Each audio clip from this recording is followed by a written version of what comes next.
Is it possible to actually meet all of your nutritional requirements through food without supplementation? While I believe that anything is possible, today we're going to dive into the complexities of this question to help you better understand why it's not an easy undertaking and how to best ensure, regardless of what you decide, that you're meeting your daily nutritional needs.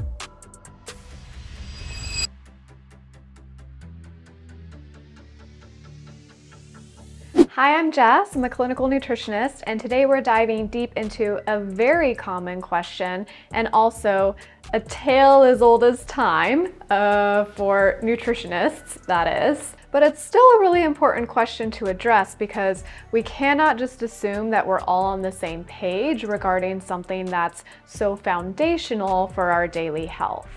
So today we're going to discuss 1, why it's so difficult to meet nutritional needs through diet alone.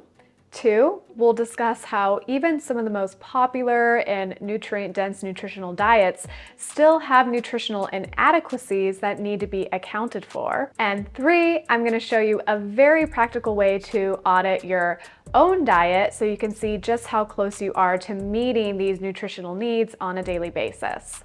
And of course, some actionable steps that you can take depending upon what you find.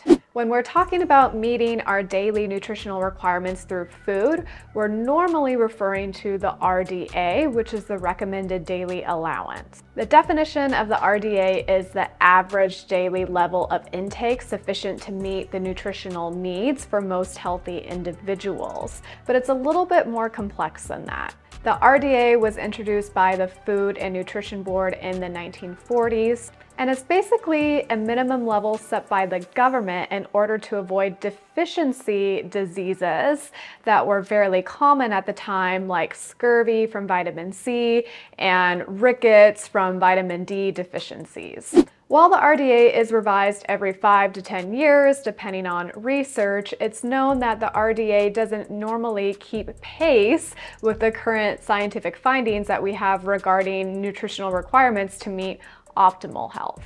The RDA also does not account for other variables like activity level or even other medical conditions. So really the RDA's intention is to prevent disease for the average person that does not have any chronic disease state. And this is going to be pretty rare because 60% of US Americans have at least one chronic disease currently.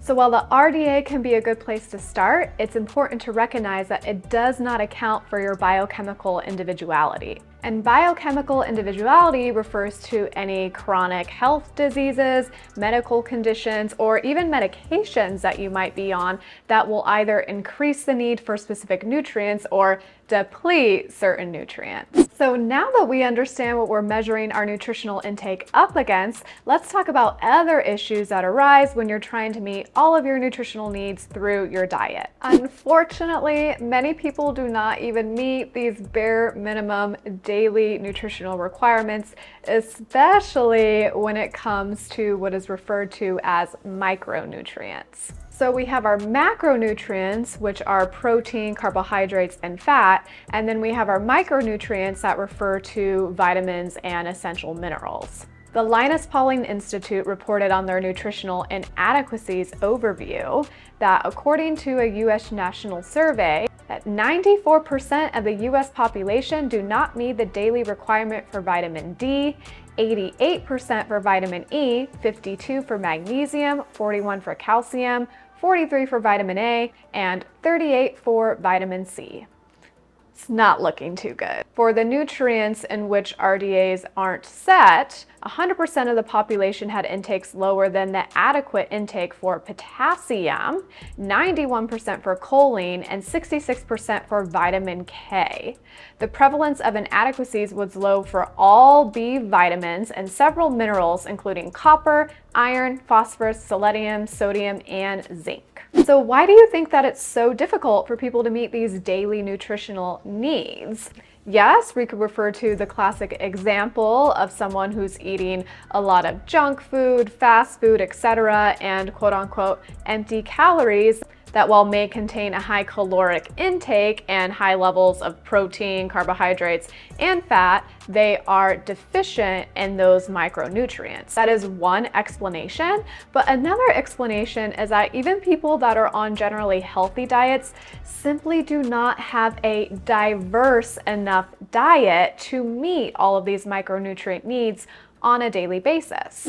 Many people, including myself, are creatures of habit, and we might like 3 to 4 vegetables that are very healthy, but we circle through those on a regular basis. So while those vegetables may contain specific micronutrients that are really great, they might be lacking in a few others. So generally, if people don't have an incredibly diverse diet, there's gonna be little holes that are present on a daily, weekly, monthly basis. And if you're thinking, hey Jess, I'm actually on this super nutrient dense diet, then I'm gonna say, awesome, you're probably several steps ahead of the standard American.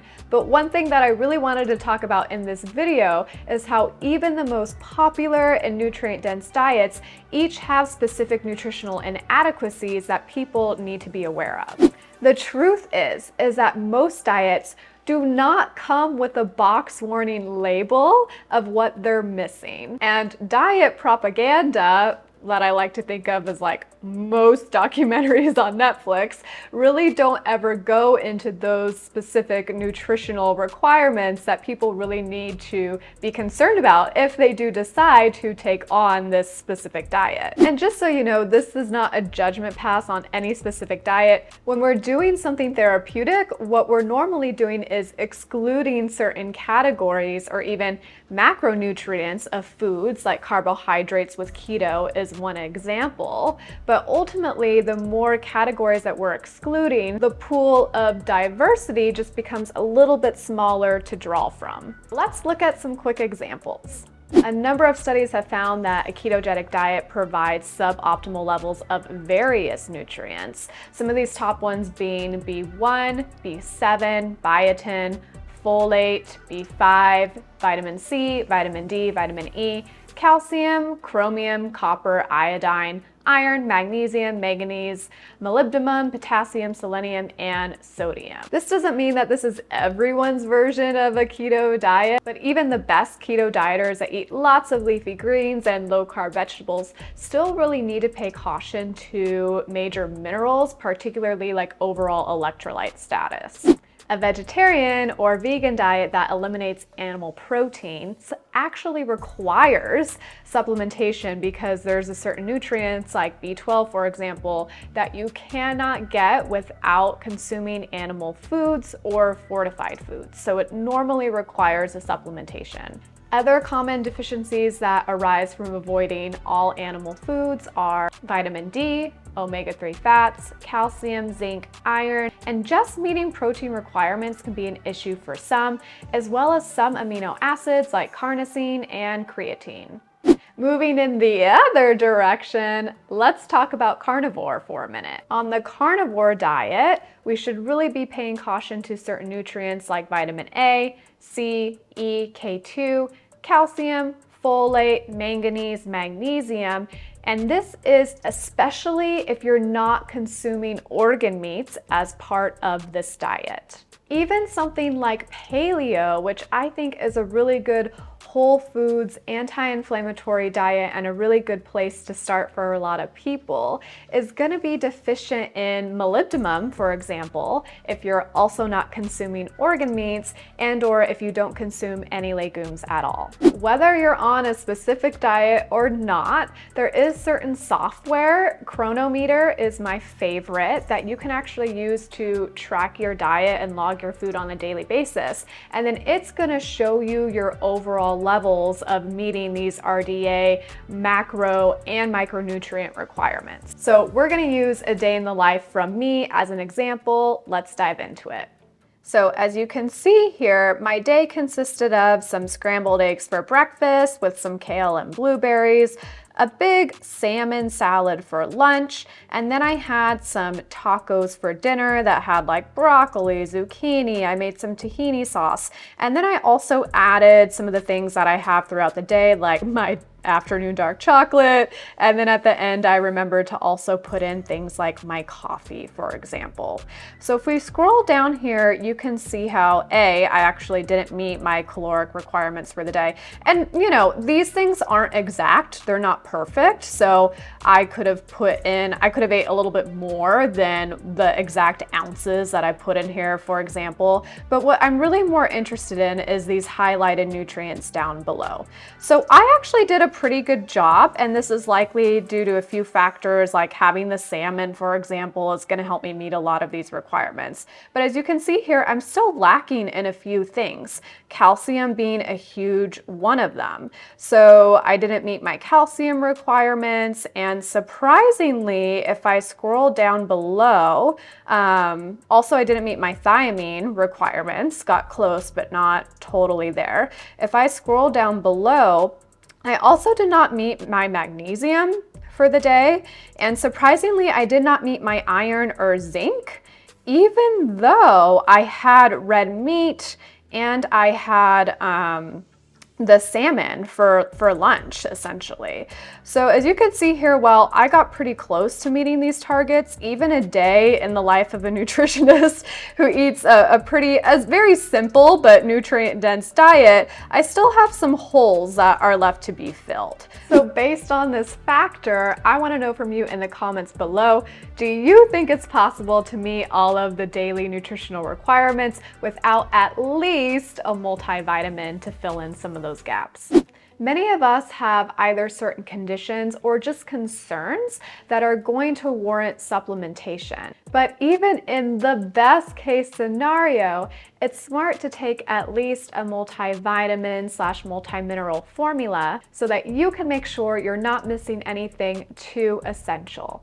I do need to make the disclaimer that many multivitamins are not great. They have very poor synthetic or inactive forms of nutrients that are basically just a waste of money. And it can be worth paying more for a better quality one. So if you want to know how to choose the best multivitamin, then check out this video here. That's going to give you all the information you need to know on what to look for and what to avoid in your multivitamin, as well as give you some examples of some of my favorites. So I hope to see you in that one.